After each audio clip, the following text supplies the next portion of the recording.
dinosaurs, aliens, and a giveaway. Join me as I speak with JJ, the lead developer and creator of Primeval Horizon, a cool new game with a demo coming out soon on Steam. So tell me about your game.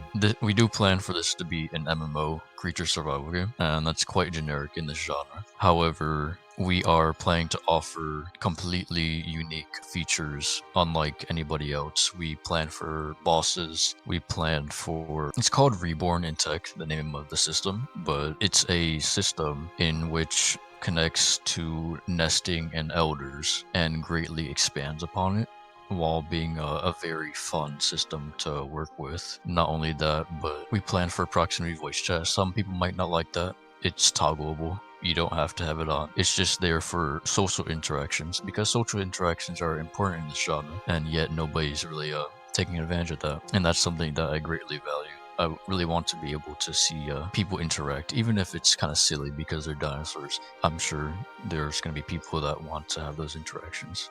How will you grow in the game? The way we're approaching that is with our own iteration of diets, and that'll have 2 of them, and those 2 diets will depend on certain sizes of the prey item that you're going to be eating. Not only that, you'll have size caps which will limit your growth based on your diet. So if you have a bad diet, you will be a smaller adult with worse stats, whereas if you have a good diet, then you'll be able to achieve your max growth as an adult. Now, this doesn't include elder, and this doesn't include any other factors, but those will be your primary factors. Of course, you'll have other statistics that will influence your maximum potential growth. Will this be a PvP experience or a player versus environment experience? What are we looking at? We're looking to do a little bit of a mixture of both. We do have bosses planned, and we want to include a lot of other environmental interactions outside of just AI. So we do want, like, for example, maybe we want some falling trees and some floods and stuff like that when we do get around to adding weather, so that these things actually feel more alive instead of just a, I don't know, rainy effect over a landscape, because that's kind of boring. It doesn't really add anything new except for a new atmosphere. Throughout the night, it kept getting darker and darker, but I was actually surprised by how bright it was at night, so I mentioned it to the developer. Yeah, I don't like the nighttime in other games where it's just kind of pitch black, because it kind of interferes with the gameplay. It ruins it completely. Yeah, it interferes with it rather than changing up the gameplay. Because you want to change it up in a positive way. You want to have players switch their playstyle when it comes to nighttime, or at least still be able to enjoy the game as much as they do during the daytime during the nighttime. Nighttime is just a change of atmosphere. That's all it really needs to be. Right now, our current plan is for daytime to be like 30 minutes and nighttime to be 15 minutes. At least those 15 minutes won't be unbearable, because you can actually see it where you're going. Something I'm noticing I'm loving is when you run and it has that little skid. I think that's awesome. Yeah, we took some inspiration from Verma. We've seen how they do the sliding and everything. Not only inspiration from that, but I've been playing quite a bit of Helldivers, and their locomotion is super good. So making sure that movement is very reactive just gives you tons of freedom, while maintaining those realistic details, such as the sliding, is very important to achieving a good locomotion system. Will you be having dinosaurs fight each other in the game? Well, it is a partially PvP game. It depends on if you're talking about players or AI. But for AI, we want them to also have realistic behaviors. We don't want them to just have, free roam. And that might have a little bit of an influence on server performance. But if we can do it without impacting server performance too much or at all, then we definitely plan to add more behaviors to the AI so that they act more naturally. But of course, there'll still be species that are mostly AI only. Therefore, you can identify if it's a player or not.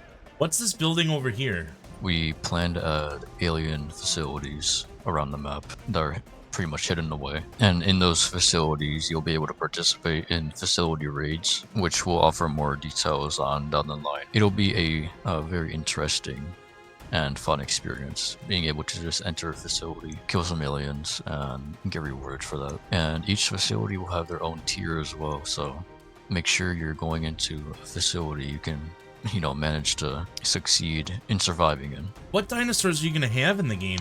So we don't just have dinosaurs, we have a lot of creatures from the Mesozoic era, and that includes Borosukis. Right now, you can see some of the creatures that we have planned that have models so far over here, but there are plenty more to come, and you can check them out on our roadmap. These models were originally created. They're created by us. They are not bought from, a marketplace or anything. The textures and everything related to the character was completely done by us. How many people do you have on your team? Right now, I believe we have more so around 9 that are active, but in total it's around like 14. How are you able to fund this game? Well, we have a Patreon, and that's not really something we try to market too much because it's to help us get through development. And then we're going to do crowdfunding, which will heavily advertise, and we'll have, proper gameplay to show. It'll be like a proper demo. Donators and such will be able to play that. Are you going to have any flying dinosaurs in the game? Yes, we do have one Asdarkid, and that would be Cryodraken. We didn't want to use the Quetz because it gets used everywhere. Have you developed any other games in the past? I have not. When I first started, I pretty much knew nothing, but I was very passionate about this project, and I didn't want to give up on it. And I worked with some people to help me achieve my goals, so I didn't have to do it alone. Because doing it alone would have been very stressful. There's no way I could create the quality that we're presenting currently, and it's super exciting to see. Does this game have lore at all, or what's the actual lore of the game? The lore behind this is more so to do with multiverse type stuff and the universe pretty much breaking. So you get to experience reality breaking, and due to that, it causes anomalies within this universe, and these anomalies happen to appear on the island that you're playing on. So that explains why all these creatures are on this one island, which makes no sense because they're all from different time periods. But this means that we have a ton of possibilities because of it. If we wanted to add, kaiju that roam the map just for atmosphere, we can do that. In fact, that's something that I kind of want to do, but we haven't gotten to that yet. That'll be in the far future. But we can do tons of stuff because of it. We can just go full on sci-fi and, just make a very fun experience. We aren't limited by realism. I acknowledge that there is a big portion of realism players in the genre, and I don't want to create a game that just completely pretty much destroys doesn't give that any realism. attention. Yeah, it doesn't give any attention to that realism because those players matter. Because of that, we will have toggles to turn off the sci-fi stuff for a specific server, and we'll also offer a map that is realistic. Our first map will be more realistic, and then later on we will have a sci-fi map, which will have, its own original sci-fi looking assets. When do you think you'll have that demo available? So for the demo, we're being given an estimate of around 2 weeks right now. We want to do it sooner, if possible, of course, but we definitely don't want to take a month for us to get it out and for you guys to get your hands on it. And don't worry, delaying isn't a thing that's very common with us. We like to stick to our word. I can't wait for you guys to check out what we have in store.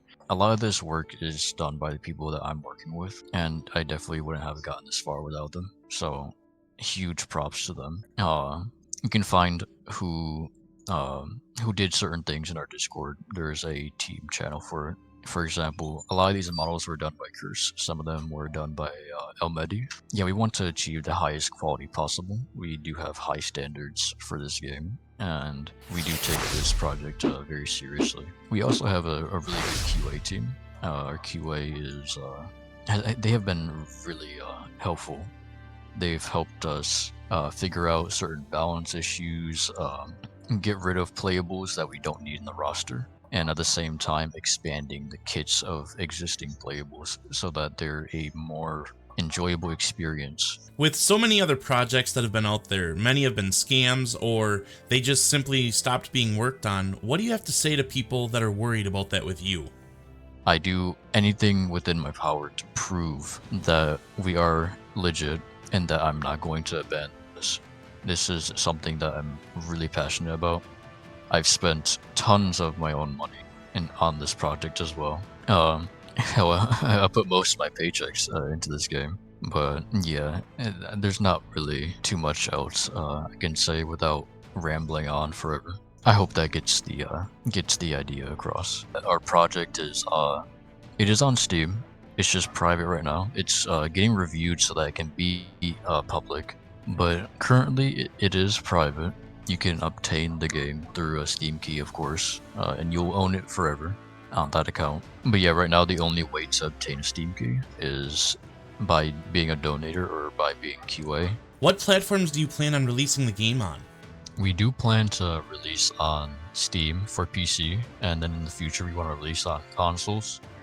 But for consoles, we're going to do it for late gen, so that we aren't going to get limited visually by the consoles themselves.